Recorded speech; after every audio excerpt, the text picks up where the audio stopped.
You're listening to the September edition of the Sponsorship Experts podcast with Paul Poole, the director of Paul Poole Southeast Asia Co Limited and founder of the Sponsorship Experts. In this episode, we'll be talking about the Icon Series golf event, including an interview with the founder, Thomas Brooks. We'll also be talking about Gumball 3000 and finding out about some upcoming events. So let's get on with it. So here we are for the September podcast. And this month, we've actually been out and about, and we're going to be out and about after we've recorded this, right? So let's talk about the first thing that we've already done. We are extremely proud and excited to have been appointed by Icon Series on the Rainwood Icons of Football, which will be taking place on the 28th of February to the 2nd of March 2025 at Robinswood Golf Club, Rainwood Park, Bangkok. This is exactly the kind of event that will continue to develop and support Thailand's already thriving sports industry. It is a truly exciting event with the best names. I mean, this is not something that with minor celebrities or has-beens or whatever. These are icons. These are absolute icons. Yeah. And we met some of them. We're going to talk a bit about that later. How is it they've chosen Thailand? Our appointment comes after the Icon Series and Rainwood Group joined forces to shake up the Thai golfing community with a new ambitious partnership that will see some of the world's biggest football icons compete against each other in a series of team match play format events. That's kind of like the Ryder Cup, right? The Ryder Same Cup format as the Ryder Cup. And it's England versus. It's England versus the world. As usual. So we have England icons of football and the rest of the world icons of football. And the England icons that were there, just to give people a flavour, was Robbie Fowler and Paul Ince. Yep. And the full teams were announced. I can't remember all of them. Actually, the first 6 players in each team, so there'll be 12 players per team. That's right, not the full team. So the first 6 were announced just a couple of weeks ago, with the final 6 being announced in the coming weeks. And they're all serious names, including Manchester City's marvellous former goalkeeper Joe Hart. Yeah. So, all right, so that's happening, and we got to go to the press launch of that event, which was really interesting and very well done, I thought. And the venue itself was truly impressive. It is fantastic that it's coming to Bangkok, mainly because I will get to meet more icons, hopefully. And I don't mind watching golf, actually. I don't play it, but I really like that format. Where else has it been? So Bangkok joins an impressive list of host cities, including New York, Dubai, Las Vegas and London. And the event brings together icons and fans from around the world to a series of golfing tournaments. And the event is obviously broadcast live. Yeah. And I was lucky enough to spend some decent time with Thomas Brooks. Yep. Paul Ince was a guest appearance on the interview. Couldn't stick around. However, the interview with Thomas was fantastic and a great insight into what this whole thing is about and some more detail about the venue. So let's roll the tape. So here I am with Thomas Brooks, founder and CEO of the Icon Series, and we're sat in the most remarkable place. We are. It's beautiful. I mean, this is tranquil, stunning, absolutely stunning. The vision of this guy is insane. When you look at, he inherited and invested heavily in Wentworth. I know members at Wentworth that it was tired, and he put a few noses out of joint when he went in there. He shook things up, and for the members now, it's back to a really truly unique and private experience. Pine Valley in Beijing, under the Great Wall, incredible. And then what for me is most impressive about this place is the speed at which they've put it together. This was just fish ponds 3.5 years ago, the whole thing. And I mean, now we're looking over a pavilion with a Greek doorway to another building over there. That's the Roman house, yeah. That's the Roman house. That's the Roman house, yeah. Wow. And he's got on that island, there's a moat that runs around the 9th and the 18th. Haven't we all got a moat? And on that island there are replicas of his LA mansion, a British house, a Thai house, a pool villa, and probably the most iconic building on there is a replica of the Chinese Forbidden City, which needed President Xi's special permission to put up there, which cost I don't know how much, but I know it's every single item that went into that building was exported from China, and it actually sits next to what will be our first tee, which is the 9th tee on this course, and it will be open for the public to go and have a look round. There's a few museums in there, and it's absolutely, there's a tea room. It's absolutely stunning, and when you go around there, you just think, wow.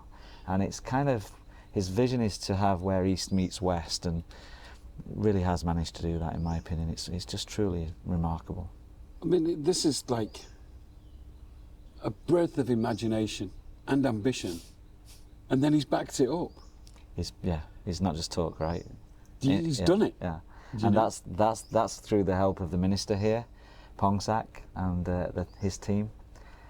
They have KISS International School in Bangkok, and they've brought out a vision at the school here, which, when you walk around there, you've got sports facilities that are better than anywhere else in the world. You've got design studios, technology studios that look like something from Silicon Valley. You've got his son, Pongsak's son, the minister's son, who's running that, has included so much Thai heritage things into there, and also the attention to detail for the students, so making sure the aircon and the filtration systems in the building are cleaning, not just bringing cold air in, but they're cleaning the air so that the kids are inhaling clean air, and it is truly remarkable. It really is, and definitely worthy of an icon event.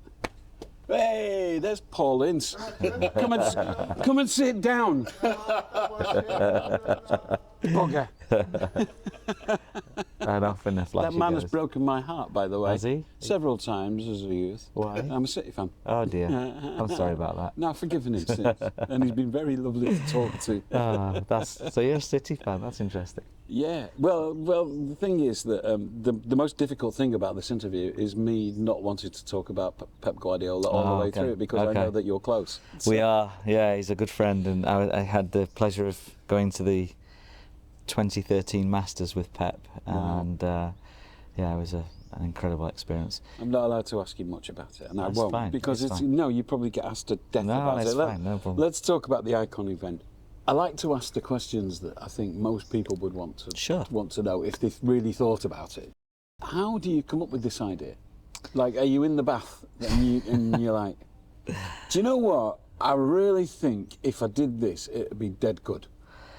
Or is there more to it? Yeah, there's a little bit more to it. I was hoping so. Yeah, I think the long, boring story, which you hopefully can edit for the purposes, because I don't want to switch people off, but I was running a football agency in the UK, which represented athletes across various sports. We had quite a lot of the Ashes winning team of 2005 and onwards in cricket. We had some seriously good golf talent from Rory McIlroy through to Ernie Els.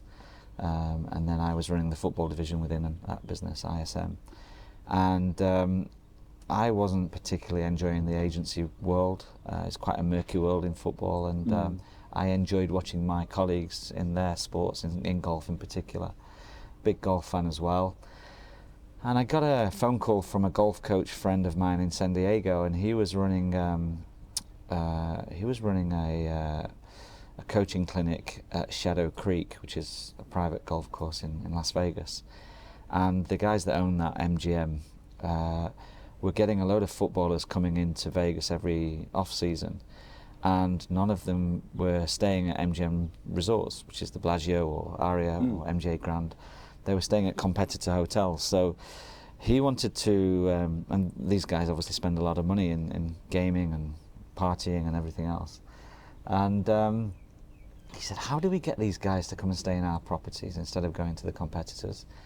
And he wanted to go through the idea of putting some form of event on Shadow Creek, which they own, which is this, at the time, was the only person allowed a golf event on there was Michael Jordan. So we came up, so at the time Europe had just won the Ryder Cup in Medina. It's 2012. Poulter, the big turnaround where they were dead and buried and they turned it round. And all my clients in the football world were just blown away by they call it the miracle in Medina, obviously. Yeah. And I liked the concept of team match play. It's become even more popular now, but I don't like the idea of celebrity golf. I think that it doesn't really appeal to many people. So I was turned off by just doing a celebrity golf event. I wanted it to be about tribalism, two teams coming together. I wanted it to be about unification, and I wanted it to be about humanizing these athletes. And it's interesting that you mentioned City, and because James Milner also at the time was talking to me about this. He used to just fly up to St Andrews on his day off because he was so passionate about golf. Yeah. He'd get Wednesday off, he'd get in a private jet, he'd go to St Andrews, play a game of golf and come back down.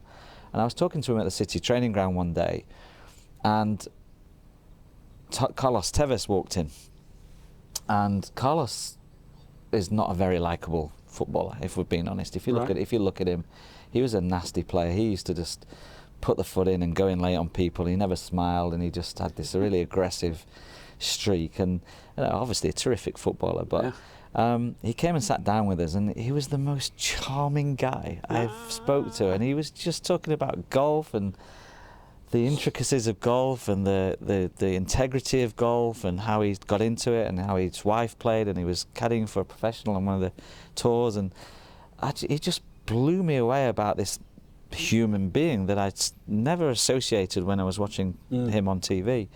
And as I knew that footballers had that other side because I obviously represented them, but I just felt that there was an opportunity to tie all this together, create a really competitive non-celebrity style event that literally focuses on athletes who are driven to compete and they've got that in their DNA, and then try as a byproduct of the tournament get inside their heads and get to understand them as people and who they are, and humanize them by making them feel nervous in a different sporting arena where they're maybe not as comfortable. It's out of their comfort zone a little bit. And we put 10,000 people around them, and we put the world cameras on them, and all of a sudden they become nervous and they become vulnerable. And it's if we mic them up and we can hear what they're saying, and we've seen some seriously big names that have won Super Bowls, have played in Champions League finals, and huge names, Ashes winning captains that literally wobble at their knees when they're in our environment, and we love humanizing them and getting people to see different sides of them, like I did with Carlos that day. So yeah, I guess that they love that too. Oh, because a lot of their world is scripted. They know what's going to happen to them. Not that someone's telling them do this, do that. It's just that they're famous. Therefore, every time they go to somewhere, the same things happen to them. Absolutely. And it's predictable. It's not. And it's beyond their control. Absolutely. Yeah. And there are probably 5 different ways that fans approach you, from good to terrible. Yeah. But they'll have seen them all. Yeah. Absolutely. And we wanted to give them something that they can't. These guys have got everything. They've got enough money. Yeah. They've got enough resources and networks to go and play whatever course they want to play, whoever they want to play with. So we had to create something that was aspirational for them to want to play, and that they can't just go and get invited to because it's the standard thing that these celebrities or athletes get invited to. We wanted to create something that was truly unique. Yeah. There's nowhere else in the world. And genuinely competitive. Yeah, representing their country in a different sport that's not their professional sport, where they can compete. So they're not playing against movie stars or reality stars or musicians. They're playing with and against athletes that they admire and revere, and when they're there, it's really interesting to see Fred Couples in New York in our last event. It was starstruck watching these guys turn up in his team, and they were starstruck at Fred Couples because he's the Masters champion. It's just this, and we capture all that. It's great content. It's great behind the scenes content. It's just fascinating to see these in a more human way. Pep's a great example of that. If you see Pep being interviewed after a game, you get a certain type of character in Pep. He's very aloof. He's very to the point. He doesn't suffer fools. I would be. Sometimes he can be in quite. every presser, every single one of those tabloid pigs in that audience were Trying to trip him up, were right? trying to get the clickbait. Yeah, sound yeah, right. exactly. So when we got to the I think Belfry, he's got and the patience of a saint. well, yeah, I wouldn't want to do that job for sure. And he came to the Belfry to play in our At Last Icons of Football event, and one of the comments that came back from the journos to me was, "Who's this guy? This wasn't the Pep they knew. He was relaxed. He was happy. He was having fun. He was talking." And the one thing we said is, don't be asking Pep who he's signing as his next right back. Yeah. Let's just talk about Pep's passion for golf. Let's talk about what he likes to get up to. They got to see Pep as a person, as a human being, and I think that's what this event does. Yeah. Stop asking banter questions and engage as a human. Yeah, right. Don't try and click him up. And what they got out at the end of it was far more understanding of who he is and what makes him tick and what kind of man he is. And that's, for me as a sports fan, that's what I want to say. I want to know who. They're icons for a reason. We've all got our own icons. It's subjective. But what separates an icon from a really, really good athlete? What makes them tick differently? Why does Djokovic do what he does? Why does Nadal do what he does? Why does Brady go on until he's 40 years old, Ronaldo? And it's just fascinating for me, it's that human side that's of most interest. And this is kind of a decent lens to get that from them. Well, it's their passion point. And if we're all honest, if you have a passion point and someone's got you at where your passion point is, you get more out of that person for that, and that's what unites them. I don't stop talking about it, and Right. there's no filter. Right. Talk to me about Correct. music. Right. You know, days go by. Right. You know, that's my passion point. Yeah. So, and I'm Yeah. not famous or anything, you know, but Yeah. yeah. So I get that, and I do think that them being vulnerable will also reveal, not in a trip them up kind of way, No. just like, yeah, what are they like under Yeah. that sort? Although we do like to see him swear and curse and throw clubs and things Sure. at times. Yeah. Sure. Yeah, Adds to the but entertainment. he doesn't Yeah. like that. All right, so then this is the first one that's going to be in Thailand. Yeah. So walk me through that. I heard the minister say something really interesting, but I read in the press release that you said Thailand is an aspirational country, and I really like that. I think people have a mistaken view of Thailand, and they kind of Absolutely. lump it in with Vietnam and Cambodia, and it's not that. It's more like Hong Kong and Singapore. That's a really interesting comment, and it's exactly what I thought when I first came back here.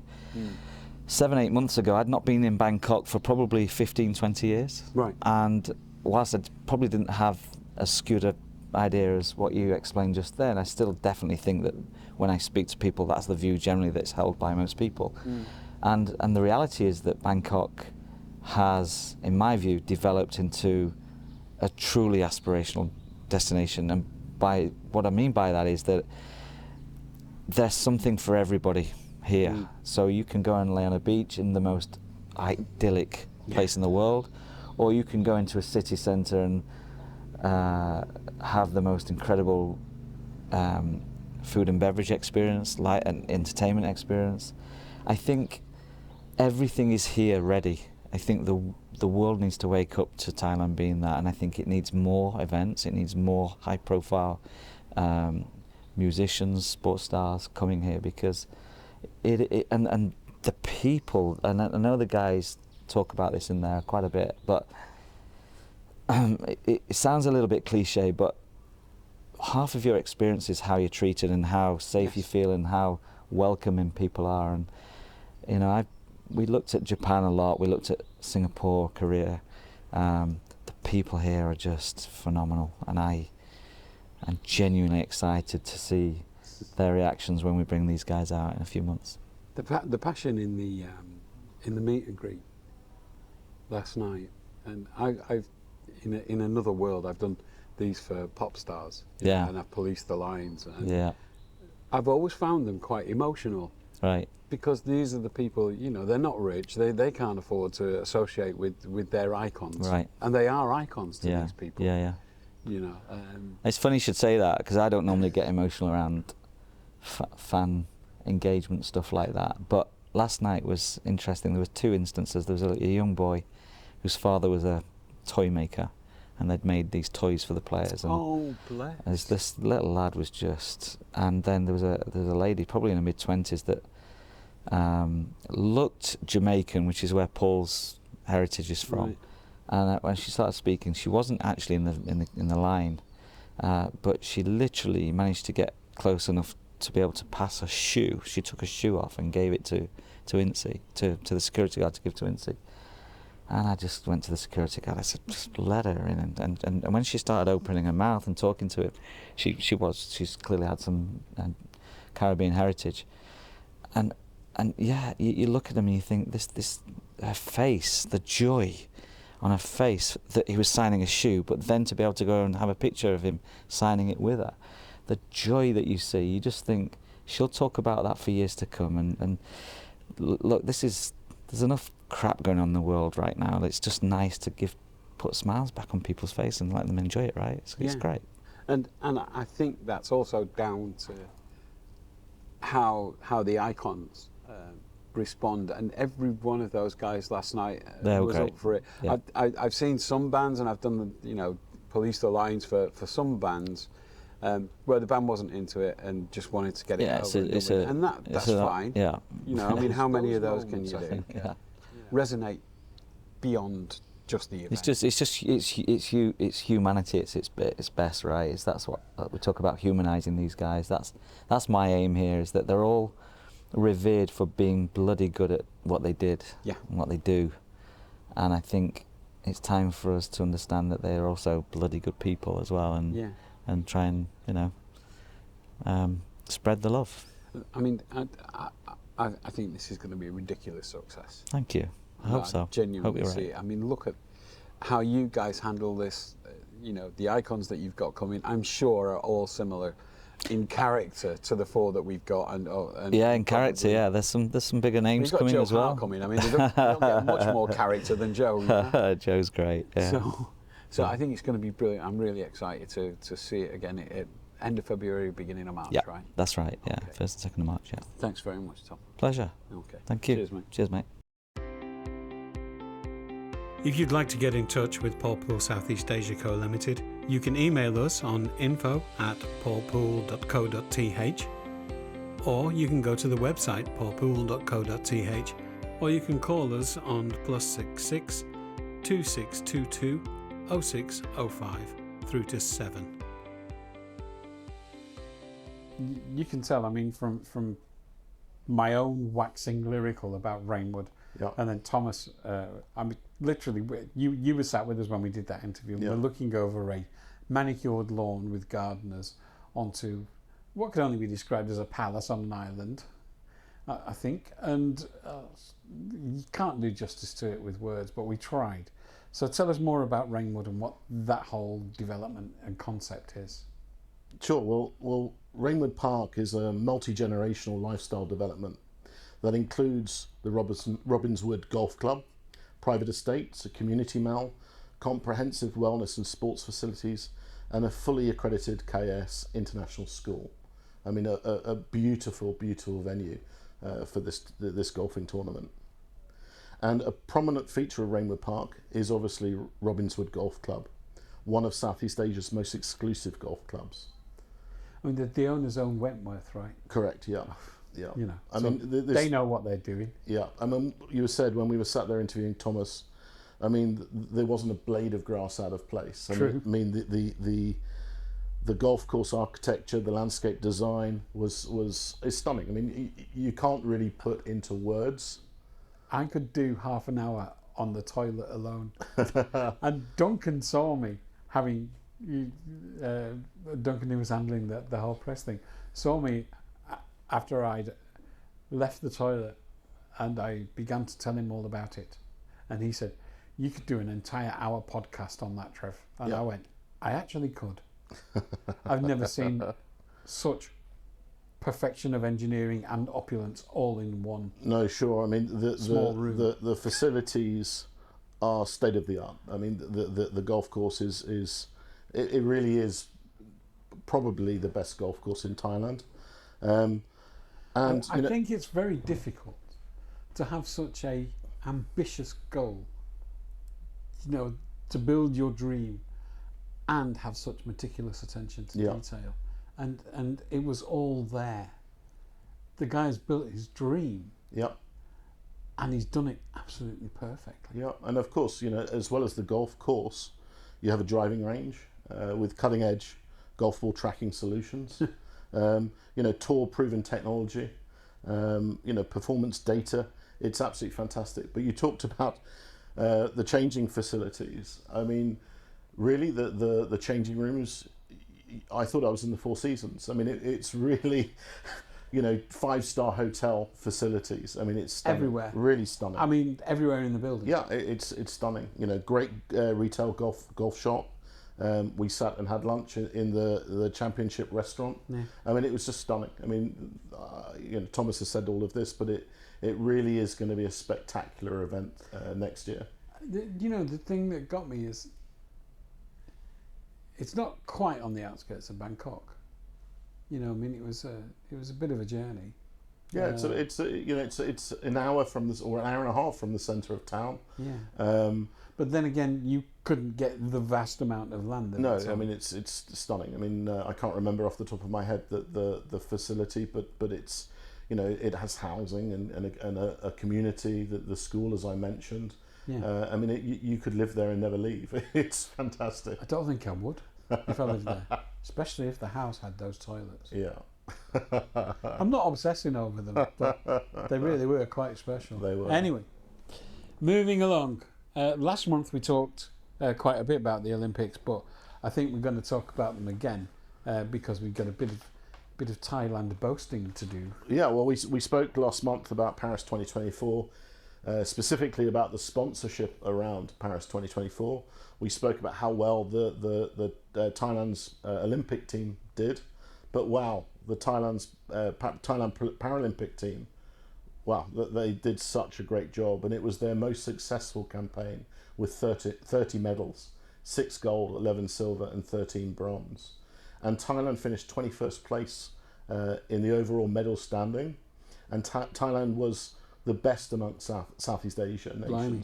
Yeah, I mean, Malaysia finished, should I say, 42nd, Singapore 44th, Indonesia 50th, and Vietnam 79th. So Thailand did incredibly well, and as a guest of the kingdom, I mean, I'm proud. I'm sure everybody in Thailand's proud of their ability. Sure. Yeah. Okay. So that's that done. I think there's one other thing to talk about, and that is gadding around, because Paul Pool Southeast Asia has been all over the place. We've been quite busy. So the team was in Ghent in Belgium at the Amazing Asia Festival on the 13th to the 15th of September. We spoke about that on a previous episode. Yeah, we've spoken a lot about that. The Amazing Asia Festival. That was the final festival of this year's series. Right. Fantastic. Obviously, Gumball 3000, which we're going to the official Bangkok Gumball 3000 25th anniversary grid at Central World a little bit later on today. So Gumball's been rolling through Ho Chi Minh City, Phnom Penh, Siem Reap, Bangkok, Krabi, Kuala Lumpur and Singapore to celebrate their 25th anniversary. So that spans 14th to the 22nd of January. Looking forward to it. I mean, I saw some of the reels on the socials of the Ho Chi Minh City flag drop, and then the Phnom Penh grid and the Siem Reap grid, and they're driving right now from Siem Reap to Bangkok, and we're expecting 120 cars, some loud DJ music, and tens of thousands of people going to look and watch these cars, and should be interesting, our trip this afternoon, because not sure if we're going to get anything done with the podcast because it can be very loud. We'll do our best. But let's hope we can get 5 minutes with Maximilian, the founder, for a few sound bites. So we'll see how that goes. If not, we'll just put some loud Lamborghini revving noises on. Correct. I mean, some beautiful for the cars. guys who are in the cars. Some beautiful cars this year. Yep. And then on the final Sunday of the month, on the 29th of September, we have the Super Sports 10-mile run series Thailand, and that's their park run here in Bangkok. So that's the last of that series of events as well. That's the last Sunday of the month, right? That's the last Sunday of the month. No, I'm busy. I can't be running that. Well, the Gumball cars won't be around, so you can't drive it. Okay, so is that it? And that's Any it. more to add on the 10 think- mile run other than I my th- facetious Well, comments? I mean, we'll have some more on the Rainwood Icons of Football next month, and also the Super Sports 10 Mile Run Series Thailand 2025. So we'll be talking about that in next month's episode. Fantastic. So that's a wrap for this month. Thank you, Paul. Thank you.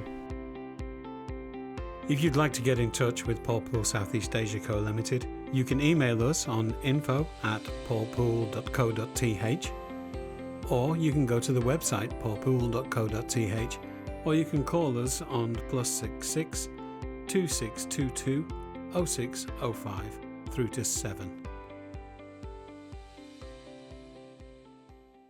As predicted, it was pretty impossible to get an interview with Max about Gumball 3000 whilst at Gumball 3000, and hopefully that's a reschedule and we will get to interview him. But frankly, it was ridiculously noisy, but it was very exciting, and here's some audio clips from that. So we're here at the Gumball 3000. There's a billion people and it's just mental. I had no idea it was this big.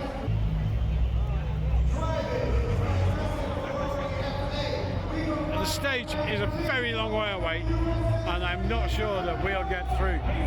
And Max is still driving. That's the organiser who we should be interviewing at some point. So, but I don't know, this is madness.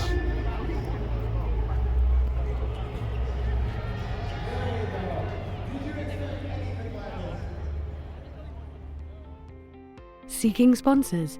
Seeking an opportunity to sponsor? Looking to maximise an already sponsored opportunity? Visit paulpool.co.th, the sponsorship experts.